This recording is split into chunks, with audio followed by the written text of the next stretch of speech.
Assalamualaikum warahmatullahi wabarakatuh. Halo semuanya, kembali lagi di pelajaran produk kreatif dan kewirausahaan. Hari ini materinya adalah terkait bisnis model, yaitu bisnis model kanvas atau BMC. Bisnis model kanvas atau BMC adalah kerangka kerja yang paling populer untuk mendefinisikan model bisnis startup atau seseorang yang ingin memulai usaha. Kanvas disusun untuk menjelaskan, memvisualisasikan, menilai, dan mengubah model bisnis agar menghasilkan kinerja yang lebih optimal untuk startup. Kanvas ini dapat digunakan untuk semua jenis startup tanpa terbatas sektor usahanya. Jadi bisa kuliner, fashion, lalu produk kecantikan, ataupun jasa. Jadi bisa berupa produk atau berupa jasa.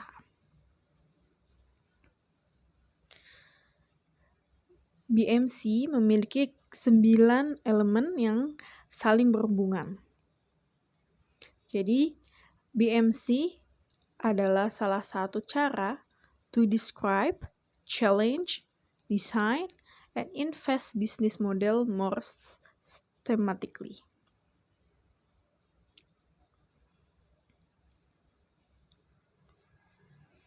Ini ya, tampilan dari analisis business model kanvas atau BMC.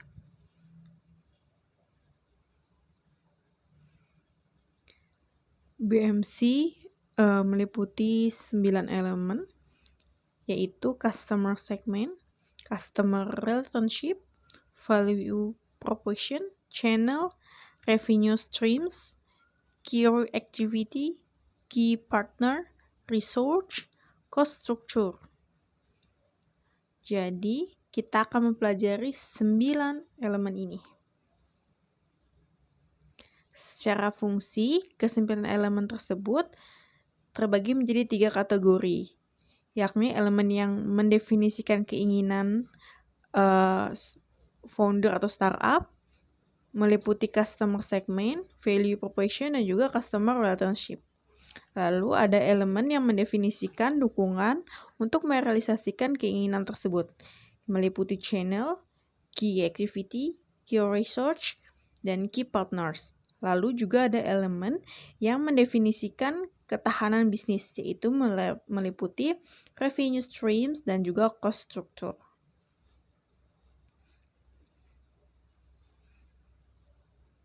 Seperti ini ya, biar lebih jelas lagi 9 elemen dari BMC. Yang pertama adalah customer segment. Pada dasarnya, customer segment ditulis daftar konsumen yang disasar. Dalam mengisi ini, kalian perlu menjawab pertanyaan-pertanyaan seperti which customer and user are you serving? Which job do they really want to get done? Jadi, customer mana sih yang mau kalian tuju? Customer mana yang mau kalian layani? Lalu kira-kira segmen dari customer tuh mau apa sih? Pekerjaan yang harus diselesaikan, kebutuhan mana yang harus terpenuhi gitu. Sehingga barang atau produk atau jasa nanti yang akan kalian jual itu adalah sesuatu hal yang dibutuhkan oleh customer. Jangan sampai kalian membuat produk yang tidak dibutuhkan oleh customer. Nah, ada beberapa jenis segmentasi, yaitu ada business to customer, business to business, customer to customer, atau business to government, atau bisa jadi gabungan dari semuanya. Tidak cukup sampai di situ ya, kalian juga harus mempelajari kira-kira produk yang kalian mau tuju tuh cocoknya untuk siapa sih, dengan rentan usia berapa sih, seperti itu. Kalian harus mendalami semua agar tujuan produk kalian ini terjualnya tepat sasaran. Selanjutnya ada value proposition. yakni berisi mengenai solusi yang coba ditawarkan kepada pelanggan. What are you offering them? What is getting done for them? Do they care? Jadi pertanyaannya adalah produk apa yang dibutuhkan oleh customer. Jadi masalah apa yang coba harus diselesaikan, yang bisa kita selesaikan, karena mereka tidak bisa menyelesaikannya sendiri, butuh bantuan dari orang lain. Lalu, yang menjembatani antara customer segment dan juga value proposition adalah channel. Nah, how does each customer segment want to be reached? Through which interaction point? Jadi, lewat mana sih kira-kira customer itu mau kita dekati atau mau kita promosikan, kira-kira biasanya mereka itu lebih suka cari produk tuh di mana sih? Seperti itu. Jadi bagaimana caranya info produk kita itu sampai ke customer dan juga customer mudah untuk melihat dan membeli produk kita. Misalkan segmentasinya ibu-ibu. Oh, ibu-ibu biasanya suka buka Facebook nih. Ya berarti kita promosinya itu melalui Facebook. Marketplace-nya adalah Facebook. Seperti itu. Kemudian selanjutnya ada customer relationship. Customer relationship merupakan mekanisme yang dilakukan oleh startup untuk menghubungkan atau berhubungan dengan pelanggan. Tujuannya untuk meningkatkan transaksi sehingga tidak berpaling ke produk kompetitor. Jadi di sini kalian harus memikirkan pertanyaan-pertanyaan seperti what relationship are establishing with each segment, personal, automatic, atau lain sebagainya. Jadi kira-kira customer tuh biar tetap setia sama kita, beli produk kita terus, kira-kira apa sih gitu. Misalkan membuat promo atau diskon bagi pelanggan. Misalkan beli 2 gratis 1, kalau punya kartu langganan, dengan bayar kartu langganan nanti bisa dapat diskon. Contohnya seperti kartu Alfa ya, kalau kalian tahu kartu Ponta. Nah, itu salah satu customer relationship di mana kalau kita belanja pakai Ponta kartu Alfamart itu, ya kita bisa kadang dapat poin dan poin tersebut bisa kita belanjakan gitu. Selanjutnya, revenue streams.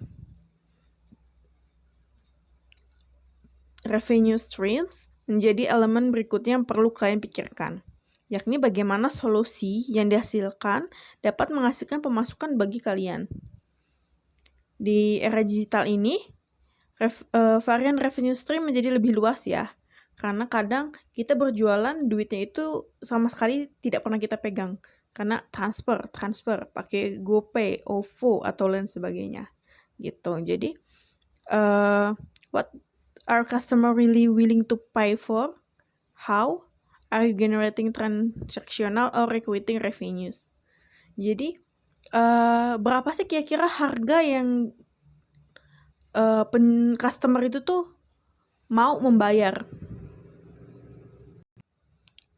Lalu bagaimana cara customer itu membayar? Misalkan bisa COD, bisa lewat GoPay, lewat OVO, atau mungkin kalau marketplace-nya itu Shopee bisa pakai ShopeePay atau lain sebagainya, atau langsung transfer bank seperti itu bisa gitu. Jadi kalian harus memikirkan bagaimana caranya produk yang kalian jual tidak terlalu mahal menurut customer, tapi tidak merugikan bagi kalian harganya itu gitu. Dan kalian harus memikirkan adalah bagaimana cara customer itu bisa mudah untuk membayar gitu. Kadang ada yang tidak menjadi beli produk karena males, ribet bayarnya gitu. Jadi kalian harus memikirkan itu juga. Selanjutnya adalah key research, yaitu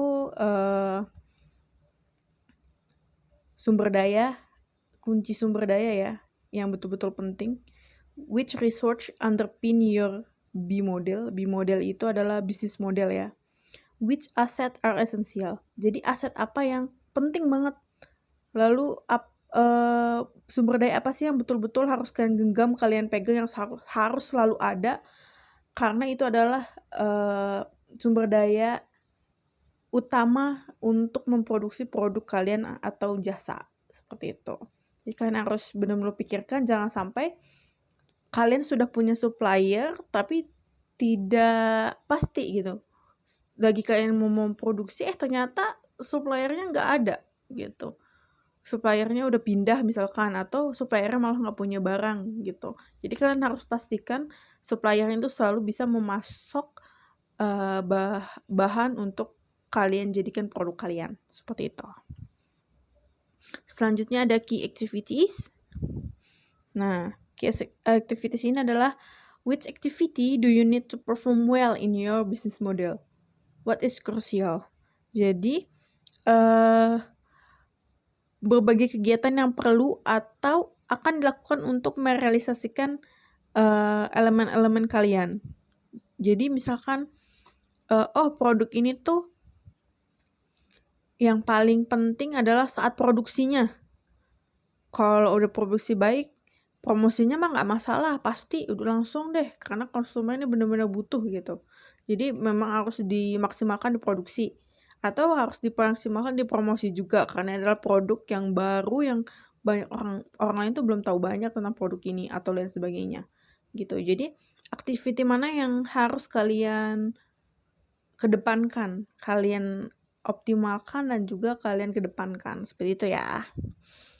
Selanjutnya ada key partners, yaitu adalah pihak-pihak yang menjadi penentu jalannya bisnis. Misalnya yang dikembangkan adalah platform e-commerce. Bisa jadi yang menjadi rekan utamanya adalah pemasok barang atau distributor. Jadi, which partner and supplier leverage your model? How do you need to rely on? How you have to rely on and who do you need to rely on? Siapa yang betul-betul perlu kalian andalkan di kegiatan usaha kalian? Bisa jadi produk kalian itu supply-nya itu ada cabai dan juga kentang misalkan, tapi nggak usah pakai cabai juga bisa, tapi kentang tuh harus. Nah, itu berarti kalian harus betul-betul melihat dan mengedepankan untuk kerjasama dengan supplier kentang, seperti itu. Selanjutnya ada cost structure, yaitu adalah berisi biaya-biaya yang perlu dikeluarkan untuk mengembangkan, memasarkan, mendistribusikan layanan atau barang yang dihasilkan dari usaha kalian. Jadi, what is the resulting cost structure? Which element driving your cost? Jadi, bagaimana sih struktur biaya yang dikeluarkan dalam usaha kalian? Biaya produksinya berapa? Biaya promosinya berapa? Biaya iklannya dalam promosi itu berapa?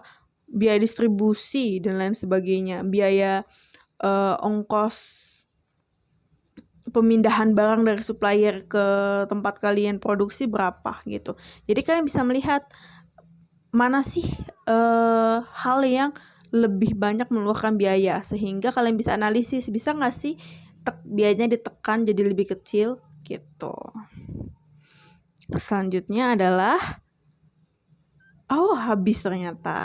Jadi cobalah try searching out alternative business model by asking yourself. Tanya diri sendiri, kira-kira produk apa sih yang mau dibuat, terus segmentasinya siapa yang dituju, seperti itu. Jadi kalian saat membuat bisnis model, kalian sudah paham, dia yang mau tuju ibu-ibu umur 30 tahun misalkan. Atau ini tuh produknya cocok buat bapak-bapak dan anak laki-laki misalkan, seperti itu. Nah, karena usaha ini adalah dilakukan per kelompok, jadi work together with your team to create the BMC atau Business Model Canvas, sehingga mempermudah kalian untuk menjalankan usaha. Jadi setidaknya seperti apa ya? Seperti jalannya itu dibuat arah-arah atau nama jalan sehingga kalian tidak keliru saat berjalan, seperti itu. Jadi cobalah bekerja sama dengan teman sekelompok kalian, coba analisis dan diskusikan tentang bisnis model kanvas.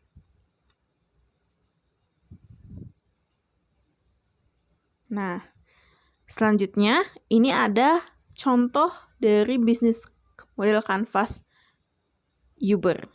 Kalau mungkin ada yang tahu ada yang tidak ya.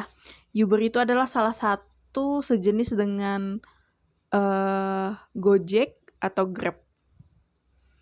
Tapi sekarang Uber sudah melebur masuk ke salah satu platform gitu kerjasama. Nah, ini adalah BMC dari Uber.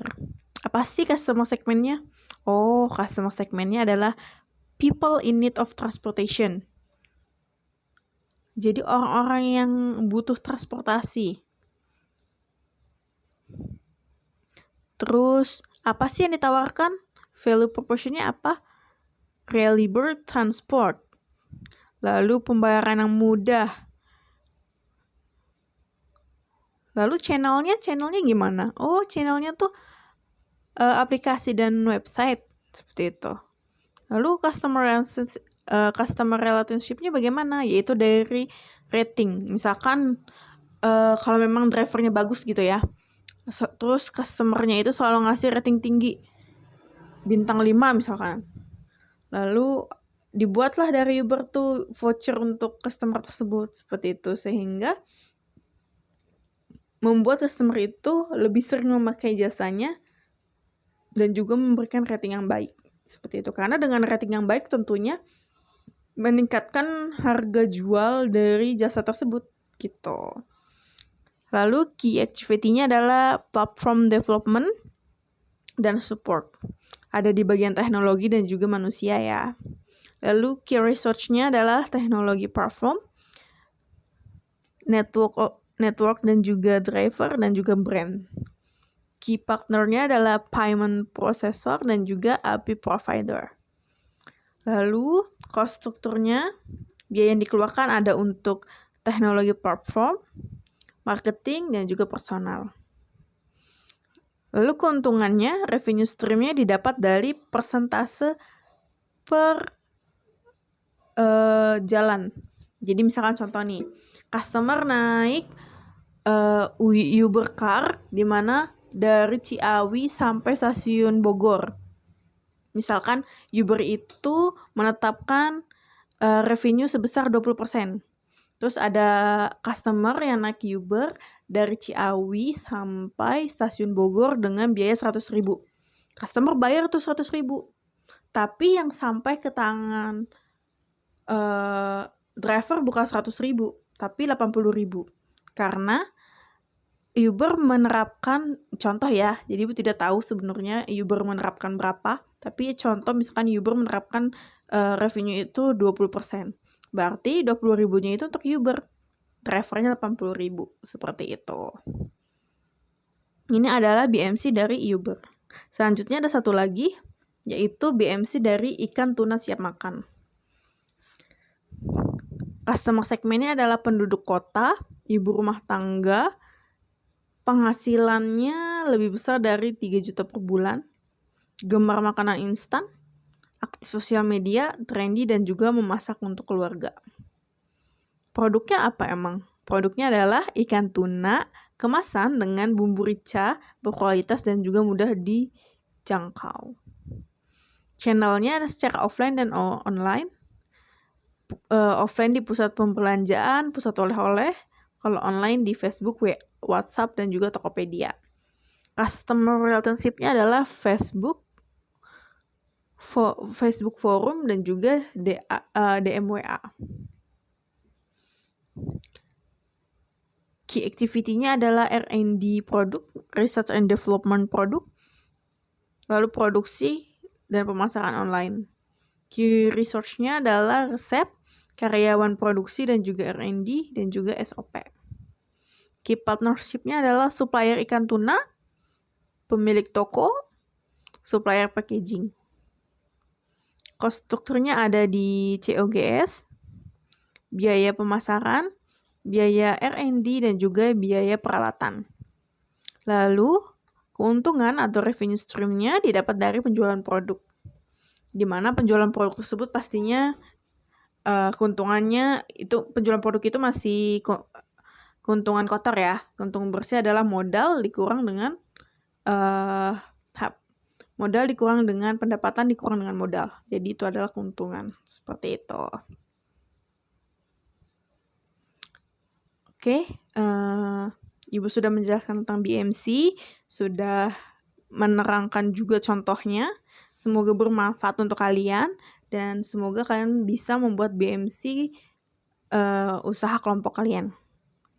Sekian materi tentang BMC. Terima kasih semuanya, semoga bermanfaat. Assalamualaikum warahmatullahi wabarakatuh.